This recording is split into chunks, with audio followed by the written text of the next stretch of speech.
Welcome back, ladies and gentlemen, to episode 10 of our Leeds United career mode. This is the final episode of this season, so we've got the last 4 games of the season in here.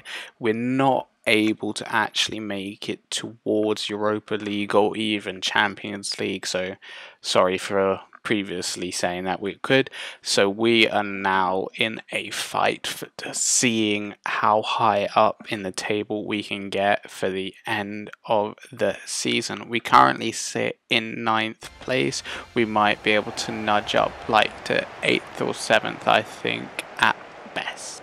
Jumping into our first game, we are taking on West Ham, and this is their starting 11, and we're about to see their substitutions. Mikel Antonio is probably the biggest name to be worried about there because he's very fast and he's very clinical. This is our starting 11, starting with our defence. We've got Leif Davies at left back because in the previous episode, Shackleton got a red card against Manchester United, which was our last game, and that was the rest of our team. And substitution. First opportunity falls to us in the first 15 minutes, and we managed to get a beautiful volley into the bottom right-hand corner with Helder Costa to make it 1-0 Leeds United. Overall, it was a pretty terrible cross, as we're about to see again, because we didn't really pick out a player. We just managed to find the player at the back who didn't really get a solid touch on it, but then we managed to pass it around the edge of the box and we managed to find the goal at the end, and beautifully taken from Costa on the inside/outside of his foot to just put it in the bottom right hand corner. Get another opportunity no more than 7 minutes later with Rodrigo picking up the second goal for us to make it 2-0 Leeds United. Rodrigo is like 6-7 goals behind, I think it's Mane, who currently sits on 31 goals in the Premier League this season. So he's going to push and push and push to try and get the golden boot, and he's close. 5-6 goals is really doable in the last 4 games of the season, but a beautiful goal for him there to his tally. And Snodgrass manages to pick up a goal pretty much straight after Rodrigo's goal to make it 2-1. We were just relaxing a bit. I think we were happy that we got the 2 goals there, and our defence kind of switched off, and it just left Meisler with a one-on-one with Snodgrass, really, as our defence was taken out.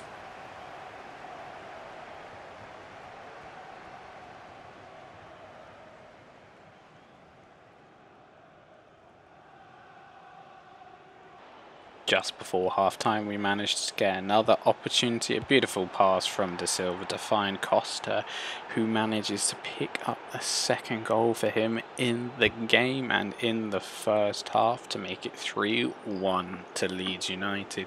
De Silva just holding up enough just to make sure that he actually got a run, because he could have actually passed it to Rodrigo, but Rodrigo would have had a very horrible angle to actually shoot. He waited and got the better angle off with Costa there, finding the right hand side of the goal.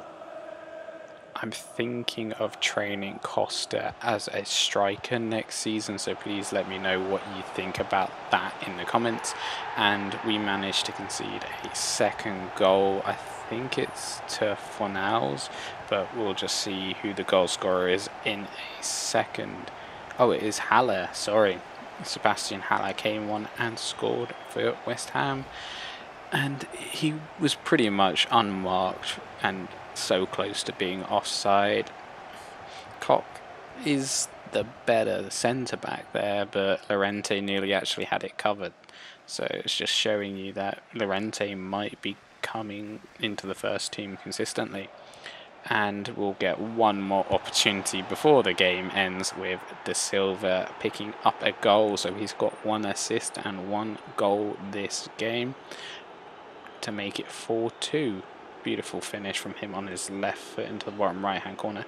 I think he's picked up like 8 goals this season. Our midfield actually scores a lot of goals, and Like Rafinha and Costa, obviously they're more likely to score, but even like Phillips and De Silva and whoever, like Harrison or Click at the other centre mid, do pick up a few goals too. It's just like the goals aren't just coming from Rodrigo, they're coming from everywhere, and that is how the game ends. The game ends 4-2 to Leeds United. We pick up the 3 points from this game.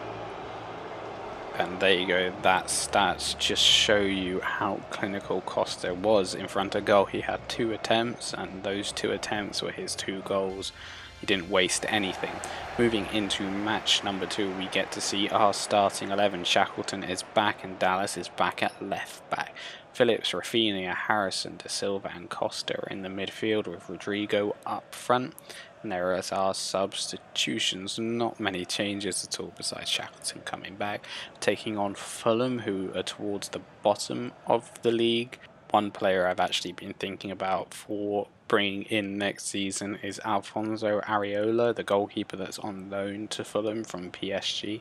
He might be a really solid goalkeeper to replace Meisler as our starting goalkeeper, but we get the first opportunity in 5 minutes with De Silva using his right foot to put it in the back the net to make it 1-0, and it's kind of showing that Alfonso Areola might not be a great choice, even though he's highly rated, might not be good. And look at this Fulham defending, they just let De Silva get into space and just get a shot off. But beautiful play from De Silva, probably on his 9th goal already, so he might hit double figures by the end of this season. Another opportunity being created from Rodrigo when he finds the ball to Rafinha's feet in the middle of the box to make it 2-0. Again, look at this holding up play from our players. We can just hold, like we're strong enough to actually stop the defenders getting the ball off of us. Like, I know Rodrigo was unmarked, but he managed just to hold up enough so other players could support him, like Rafinha. But beautiful first time finish and straight through the legs of Areola. Rafinha creating an opportunity down the right hand side, finds Rodrigo in the middle of the box, who does a beautiful first time finish, first time volley into the back of the net to make it 3-0. Rodrigo picking up those goals, just getting closer and closer to being the golden boot. Really hope he can actually make it, but beautiful finish, and Areola is not looking very happy, and nor is the Fulham defence.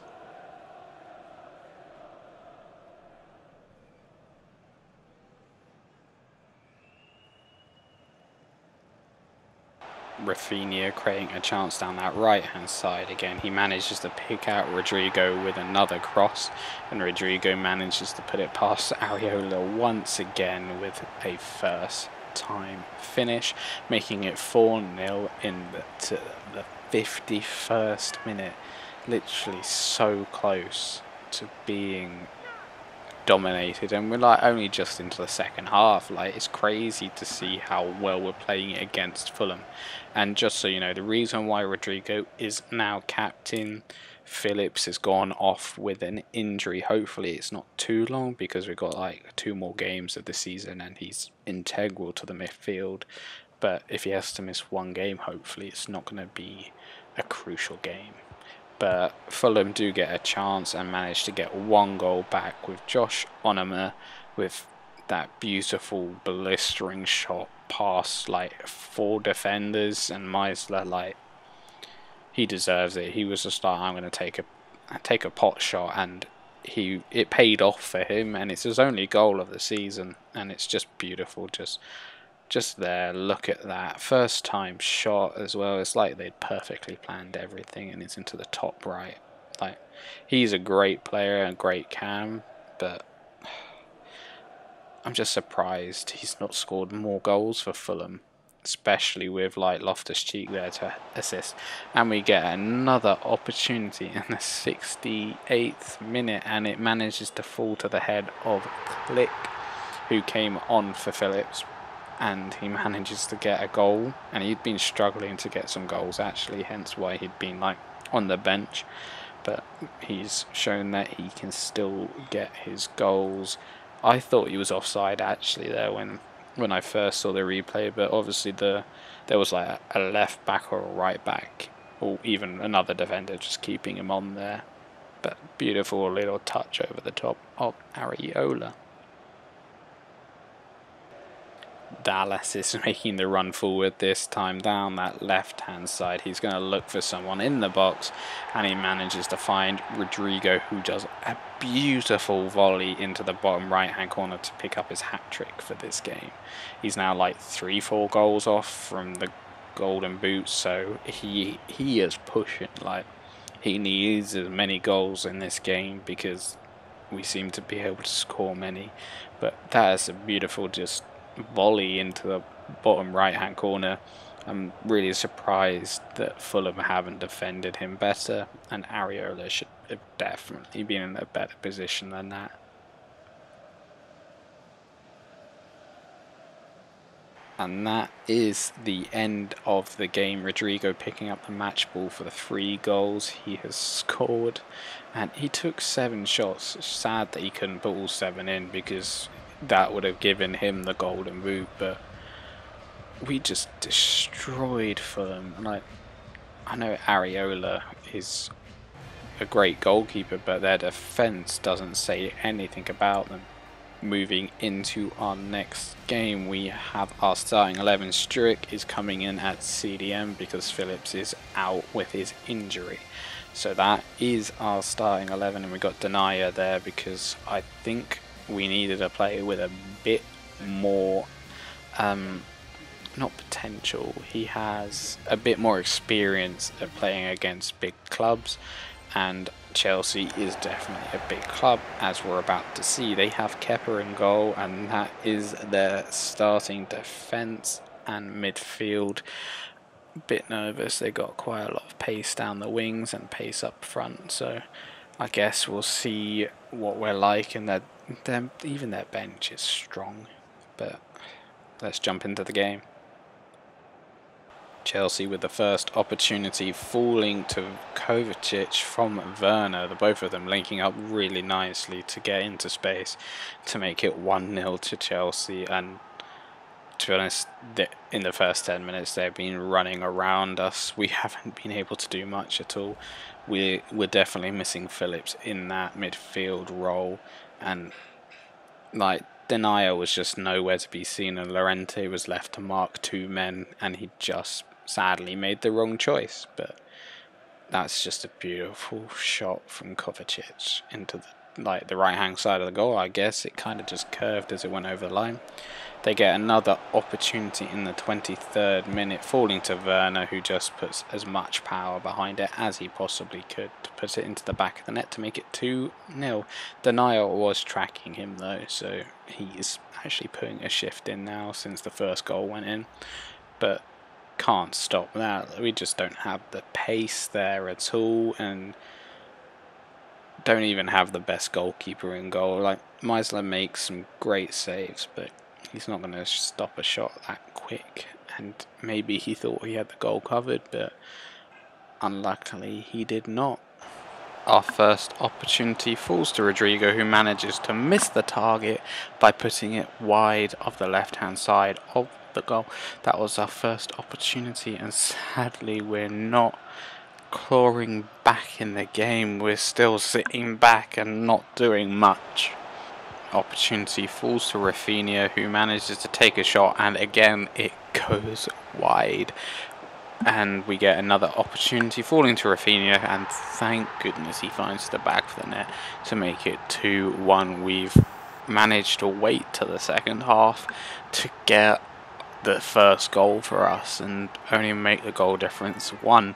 But we've had 3 opportunities now and we've missed the target on 2 of them. So we need to get better at hitting the target against Chelsea. It's not like we're bad at hitting the target. We tend to be really great, and it's just today we've chosen not to be.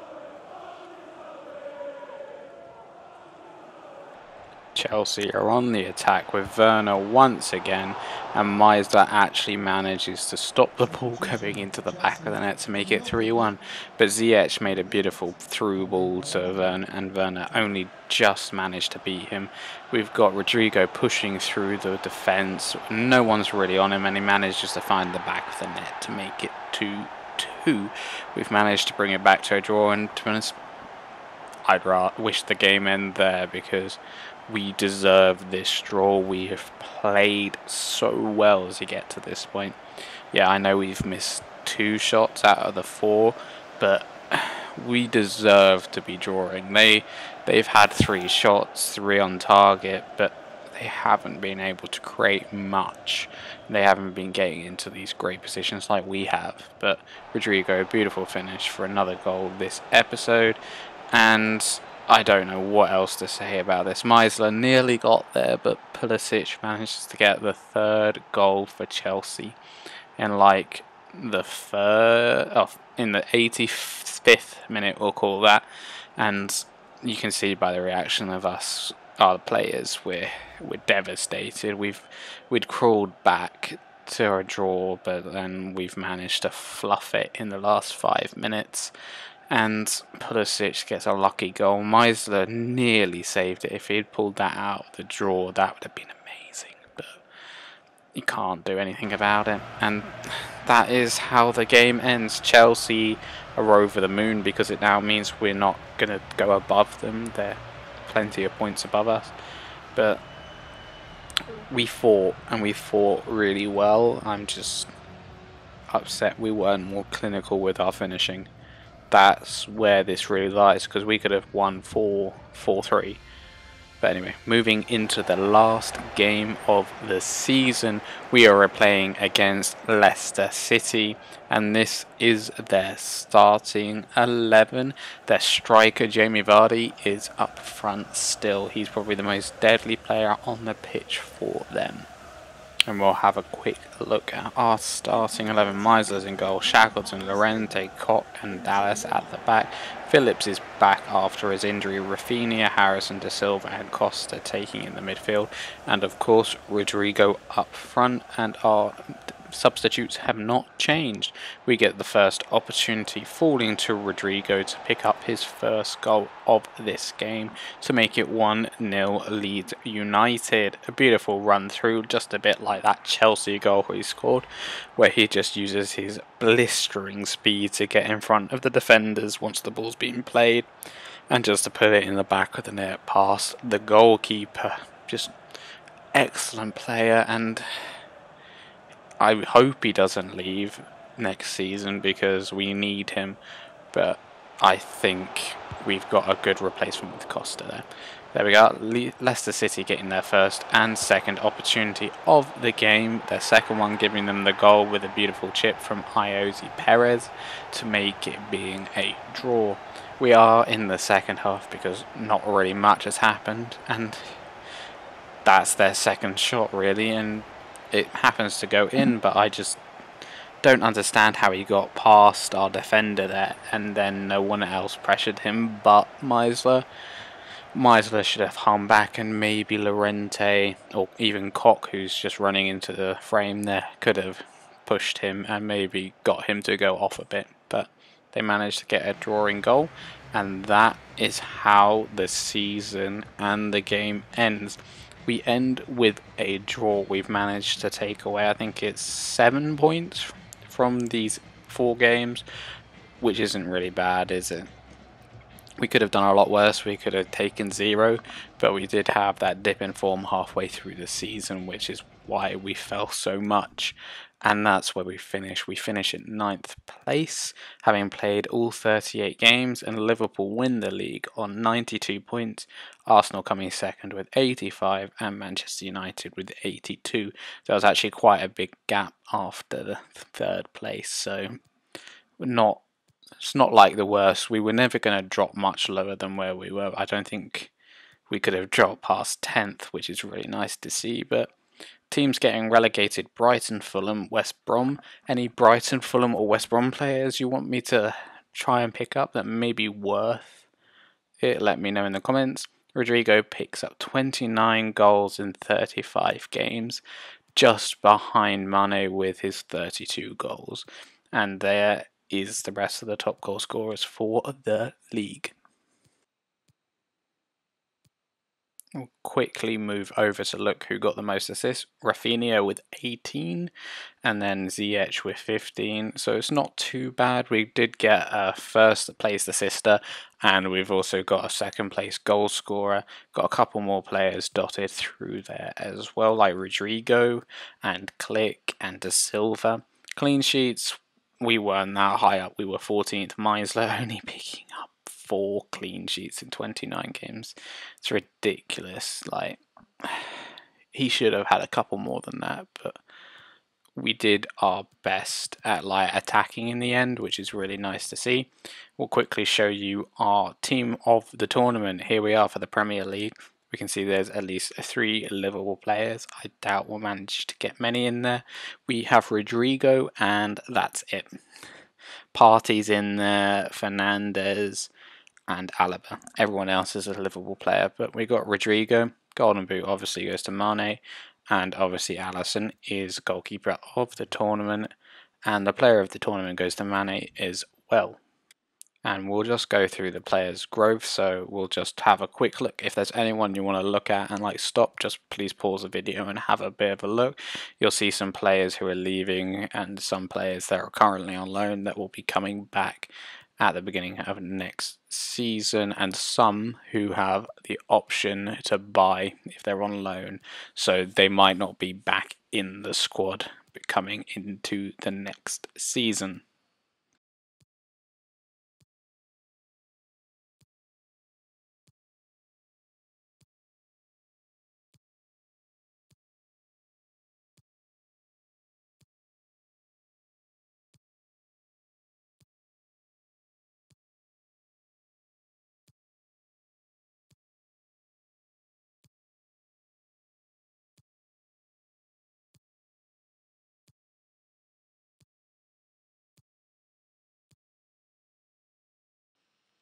We'll just quickly jump over to the stats so we can see like who has the most goals. Obviously it's going to be Rodrigo with 35 in 42 games, then Rafinha with 11 in 44, and we've got a couple of players with 10. Rafinha picking up 19 assists, and then Click with 11, and De Silva with 9. So not too bad performance overall for like the top 4 players in each of them. And then we move on to clean sheets with De Silva having the most, and Denia, Koch, and Rafinha on 6. And we'll just quickly show you who's the most valuable player. Of course, it's Rafinha, followed by Rodrigo, and then Kelvin Phillips. And we'll quickly move over to next season, where we have 48.47 million to spend on players. And we're going to spend some of that money right now. We have been looking at bringing in a new left back because Dallas has left. So we are looking at Ryan Sessegnon. I know he's a left mid, but he has a lot of potential, and he's only 21 years old and he's 78 rated. We might be able to transfer out a player. They don't want Click, but we have a couple of other players that we're willing to get rid of, like I think it's Patrick Bamford or even De Brock, but I think we're just going to quickly have a look at other players that we're willing to let go. But we're going to settle with Bamford here, and we're going to offer some monetary value as well. I think we go for 32 to begin with, and we're going to probably get rejected, so we're going to try, I think it's 33 or 35, one of the odd numbers around that, and a sell-on clause because that always piques the manager's interest. So we go 33.5 with a 6% sell-on clause. And let's see what Jose Mourinho says. He says yes to that, so now we're going to negotiate. So he's quite an expensive left mid, left back, but he's definitely worth it. He wants to play crucially. We have a place for him to play, and now we're just going to have to set how long we want him for. I doubt he wants to stay for 4 years, but it'd be nice if we could keep him for that long. And he doesn't want a release clause, which is really nice. And now the wage. This is always the hard bit. I'm going to offer him less than what he's on, but not too much less. And then we'll go like 520,000, and they accept that. We have our newest player, Ryan Sessegnon, who will be training to be a left back. We're quickly just going to sort out our budget, and that's how much we have left. We have about £24 million to spend next season. Please let me know any players you want me to bring in or should start to scout. If you've enjoyed this season and series, please leave a like, and if you want to keep up to date, please subscribe. Thank you very much, and ta-ra.